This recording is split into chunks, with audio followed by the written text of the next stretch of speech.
trapped. The elevator kept sliding down, and not the way it was built to. Brandon could feel how wrong it was in the pit of his stomach. From the horrified looks on their faces, the other passengers in the elevator felt it too. "Hit the emergency stop button," the blonde woman said. Nobody moved. The elevator kept sliding. Above them, something groaned sickeningly. "Hit the emergency stop," the woman cried. There was a loud chung. Above them, and the floor of the car dropped like a stone. Brandon's heart jumped into his throat, and he lunged for the control panel and slapped the red stop button. The elevator's emergency brakes grabbed hold with a squeal, and the car jolted to a stop. Everyone tumbled to the ground, and they were still. Brandon's breath came fast and hard as he panted with fear. What just happened? Something smelled like it was burning, but not like a kitchen fire. It had a chemical tinge to it, like when you squirted lighter fluid onto the burning charcoal in a grill. The passengers stirred and helped each other to their feet. Brandon's legs were trembling so much that he almost couldn't stand. "What the heck just happened?" the big man in the blue blazer asked. None of them had an answer. "I rode out Hurricane Bell in this tower in '76, said Shavender, the windows on the World Worker. During the hurricane, the tower swayed back and forth 5 yards each way, but it was nothing like that." The silver-haired man clutched at the buttons on his shirt. "Good God! If this thing fell over, it'd reach all the way to Chinatown." Brandon blanched. "The Twin Towers fall over? That's not helping," the woman said. "Try the phone." There was an emergency phone behind a metal panel, and Shavender pressed the call button and waited. "Yes, hello," he said after a moment, and Brandon relaxed. If somebody knew they were in an elevator, they could come rescue them. "Yes, something happened and we're stuck in an elevator around the 85th floor. He says that there is some kind of problem on the 91st floor," Shavender told the other passengers. "An explosion or something. He says, 'Hello? Hello, are you there?' He's gone." An explosion, Brandon thought. What could have exploded? The big man took the phone from Shavender and pressed the call button again. He shook his head. "The line's dead." Black smoke crept through the seams at the top of the elevator, and Brandon felt a bead of sweat roll down his back. Smoke! Was there a fire? It was getting really hot, too. "We've got to get out of here," the silver-haired man cried. "Stay cool," the woman told him. She dug a cell phone out of her briefcase and flipped it open, but she couldn't get a signal. Nobody else had a cell phone to try. They were trapped and cut off from the rest of the world. Brandon put his head in his hands and tried not to cry. He was scared and separated from the person he relied on the most, his dad. "It's you and me against the world, Brandon. This is how we survive." But how was Brandon supposed to survive without him? Smoke tickled the back of Brandon's throat and he coughed. The old man coughed too, longer and harder. Brandon could see now the black smoke among them, curling and twisting like something alive. The big man pulled cloth napkins from the wreckage of the cart. "Here, wrap these around your faces," he said. "Dab them in some water first," Shavender said. The overturned pitcher had a little water left in it, and he wet the napkins and handed them out. Brandon tied his napkin around his mouth and took a deep breath. It was still hard to breathe, but the napkin filtered out a lot of the smoke. The old man kept coughing, though, even with the damp napkin to help. They all sat down on the floor to get as far away from the smoke as they could, and went around introducing themselves. The blonde woman's name was Marnie, and she was a stockbroker from Connecticut. Shavender was born in New Delhi, India, and lived in Queens. He had worked at the Windows on the World since it opened in 1976. The old man's name was Stephen. He was an investment banker who worked on the 101st floor and lived on the Upper West Side of Manhattan. He'd been a New Yorker all his life. The big man's name was Mike, and he lived in New Jersey. He was in the tower to interview for an insurance job. "I'm Brandon," Brandon said when it was his turn. It was weird talking to a bunch of grown-ups like he was one of them, but in a way he was. It didn't matter whether they were young or old or where they were from. They were all stuck in the same bad situation together. "Wait, you're Leo Chavez's kid, aren't you?" Shavender said. Brandon nodded. There was no sense hiding it now. Getting in trouble with his father was the least of his worries. "What do you think the sound was?" Mike asked. "That snapping sound right before the kid hit the stop button? You think that was the elevator cable?" Nobody answered him. So far, no one seemed to be outright panicking, but Brandon realized he was shaking, and he couldn't make himself stop. He wished he could reach his dad. If only I hadn't gone off on my own, Brandon thought. And all for some stupid Wolverine gloves. What a fool he had been, and now he was going to choke to death inside this metal coffin. "Kid, you with us?" It was Mike. He and the others were looking at Brandon like they asked him something when he wasn't listening. "We're going to try to get out of here," Mike told him. "Can I lift you up so you can try the ceiling?" Brandon agreed, and Mike boosted him up into his shoulders. The smoke was heavier up there, and Brandon held his breath. He pushed and pounded on every inch of the ceiling, but nothing budged. "Let's see if we can get the doors to open instead," Shavender said. He and Mike put their palms flat on the shiny metal doors of the elevator and pulled, and the doors opened a crack. Brandon felt a tiny thrill. Maybe they were going to get out of here after all. He and Marty jumped in to help. Together, the four of them pulled the elevator doors wide, and Shavender jammed the metal serving tray between the doors to keep them open. Brandon stepped back, expecting to see a hallway, or at least part of one. Instead, there was nothing but an unpainted gray wall, with the number 85 handwritten on it in pencil. They were at the 85th floor, but they couldn't exit onto it. Of course, Brandon realized, the local becomes an express after the 97th floor. There were no exits from this elevator until the sky lobby, far below them on the 78th floor, which meant they really were trapped, and the smoke and heat were getting worse. "It's drywall," Mike said. "Sheetrock, the stuff they make walls out of. Maybe we can bust our way out of here," said Marty. Mike lifted a big foot and kicked at the wall. Thwack! Brandon leaned in close to look. All the kick had done was leave a footprint.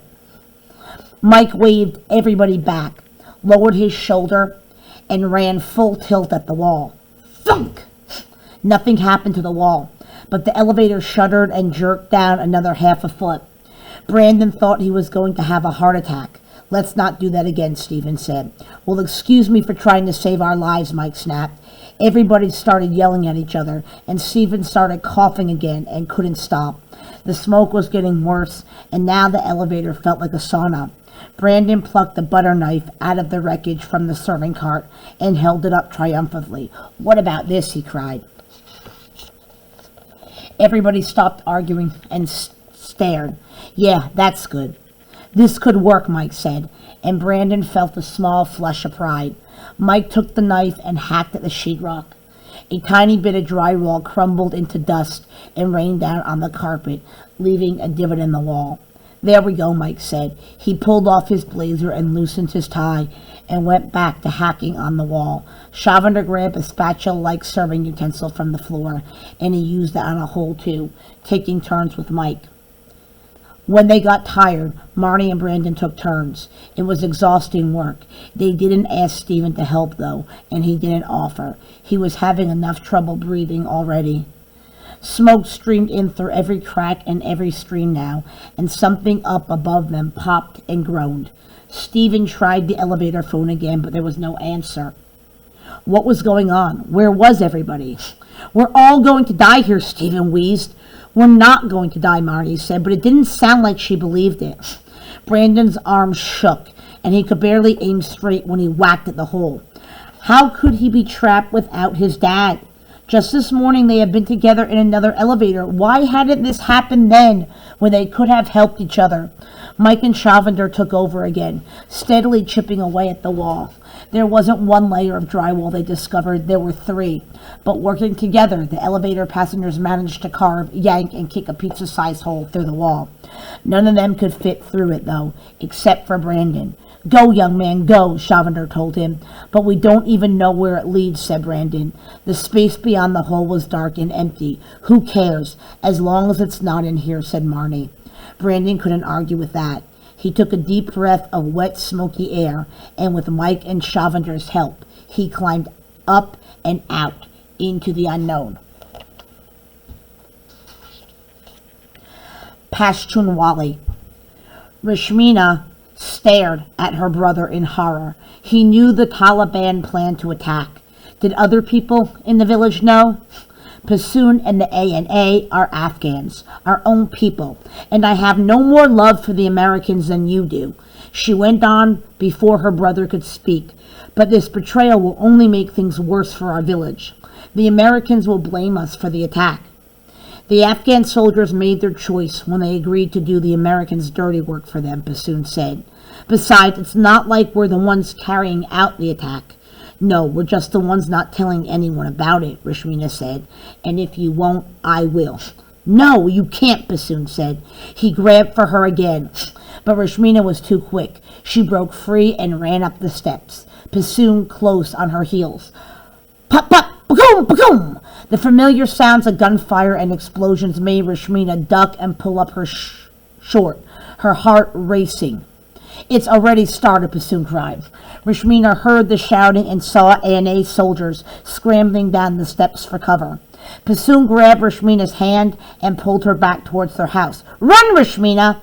Rashmina raced back down the stairs and into their home, where her family was gathering in the front room. Baba wasn't there, and Rashmina realized Passoon hadn't come inside with her. Boom! The ground rocked from a nearby explosion, and dirt rained down from the ceiling. It's safer in the back, Anna said, leading them into the women's room. Moore disappeared into the kitchen. Puck, puck, puck! Gunfire close enough nearby to rattle the dishes, and Rashmina and Marziya huddled together against the wall. Anna pulled Zaire into her lap to sing to him, but the shooting and explosions didn't seem to bother the baby. He was already used to it. Rashmina didn't know if she would ever stop flinching at the sounds. The yosh shook again, and Marziya squeezed Rashmina's arm. Dear God, please keep Baba and Passoon safe out there, Rashmina prayed, and Mariam, she added, remembering the translator. Even as the fighting continued outside, Rashmina found herself wondering what it would be like to go to Kabul someday and study to become a translator. She might be able to work for the Americans like Mariam did, that had to pay well and would be worth more to her parents than the bartering her off as a bride. Rashmina could put her English skills to work and support her entire family. It was an almost impossible dream, but if Mariam could do it, so could Rashmina. And without a dream, without ambition, what point was there to living? Rifles and rockets boomed outside. Rashmina slid away from Marziya and pulled her blue English notebook from between the sleeping mats stacked in the corner. If becoming a translator was her way out, she wouldn't waste a second when she could be studying. Rashmina's mother came into the room carrying a broom. Oh no, none of that now, she said, spying Rashmina's notebook. She snatched it away and put the broom in Rashmina's hands. You focus on your housework, not your schoolwork, and you get back to sorting that rice, she told Marziya. Keep your heads down and learn how to be good wives. That's how a woman survives. Moore left for the kitchen again, and Rashmina threw the broom down in frustration. Forgive your mother, Minajan, her grandmother told her. Zahir had fallen asleep in her lap, and Anna took up her needlework again, while Marziya returned to the rice. Why? Asked Rashmina. All she wants is for me to learn how to be a good wife and marry a successful man. She has no dreams in her heart, no hope for something more. You misunderstand. You must understand, Minajan, Anna said. Your mother has never been allowed to dream. Me, I was born in Kabul, long before the Americans came or the Taliban. before the Soviet invasion even. It was a golden time in Afghanistan. Anna continued dreamily.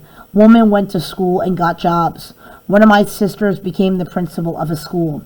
Another woman I knew became a poet. We dressed differently too, like they do in Europe and America. I once wore a skirt and didn't even reach my knees. They called it a mini skirt. Outside, Rashmina asked. She shared an astonished look with Marzieh. Rashmina couldn't imagine wearing such a thing in the house, let alone out. Oh yes, the Rana said, laughing. The boys rather liked it, and I did too. Marzieh blushed, and Rashmina got up and started sweeping. The sounds of fighting still filtered in from outside. Some women wore the chador, but only if they wanted to, Anna told them. A chador was a robe that covered a woman from head to toe, with only her face visible. We were all Muslims, but in those days, no one tried to force their beliefs on anyone else. There was a real tolerance of others. We were brothers and sisters working toward a better future. A future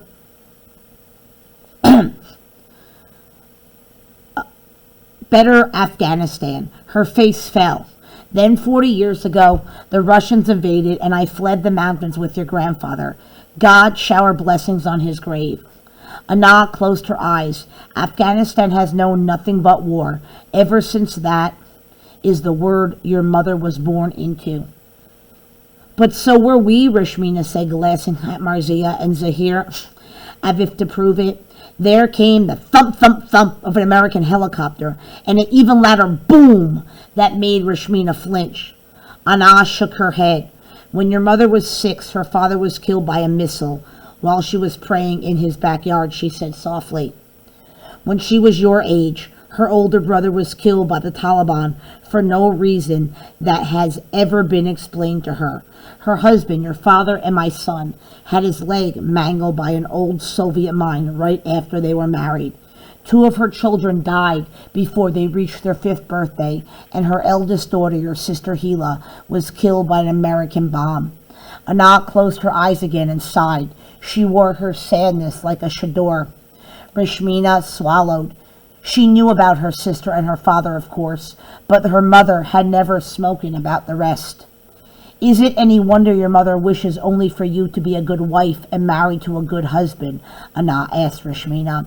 She has never known a better Afghanistan, as I have, and cannot trust in the promise of a brighter Afghanistan as you do. She expects your life will be just as hard as hers, and she will protect you from anything so dangerous and painful as hope. Rashmina suddenly felt sorry for her mother, not only because of all the awful things she had lived through, but because she had never had anybody in her youth, like Anna or Rashmina's teacher, or even Mariam, to show her things could be better. When you're done sweeping, you can get back to gathering firewood, which you still haven't finished. Rashmina's mother said, making her jump. Moore had come back into the room while Rashmina was lost in thought. They're done with their shooting, Moore said, for now. Rashmina realized her mother was right. There were no more shots or explosions. The battle was over. Yes, Moore, Rashmina said meekly. I will try to be nicer to my mother in the future, she thought, but I will not give up on my dreams. When Moore was gone, Rashmina picked up her English notebook and tucked it under her tunic before ducking out the back door to go collect firewood. As she made her way around the mountain, she read her English lessons aloud. Palwasha uses a computer to write an email. She talks to her friends on Facebook. Rashmina had never used a computer, but she knew what one looked like. Some of the older girls at school practiced for when they would finally get a computer by tapping letters drawn on a piece of cardboard and reading books about the Windows operating system. Rashmina didn't know what Facebook was, but apparently it was very important. Rashmina picked up a dry twig. There is a party on the beach, she read aloud from her notebook. Palwasha drives her mother to the party in her car. Someone groaned. Rashmina froze and looked around for the source of the sound. A few meters away, lying on his stomach among dried leaves and dirt, was an American soldier. His face was charred like a scorched pot, and there were dark, wet spots on his uniform. Blood, Rashmina realized. He must have been injured in the battle. The soldier groaned again and dragged himself forward. Where was he going? He twisted his head this way and that, as though he was looking for something, but there were only scrub trees as far as Rashmina could see. The soldier's head turned towards Rashmina, and she held her breath, but his eyes swept past her like he hadn't even seen her. He's lost his eyesight, Rashmina realized. The black marks on his face. He had been wounded and couldn't see.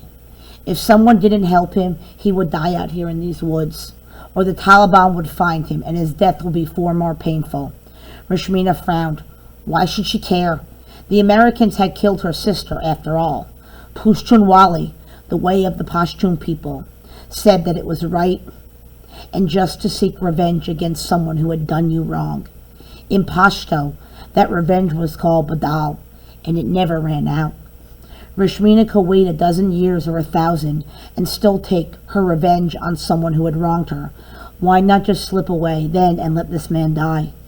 Rashmina flipped her notebook shut to leave, but she fumbled it.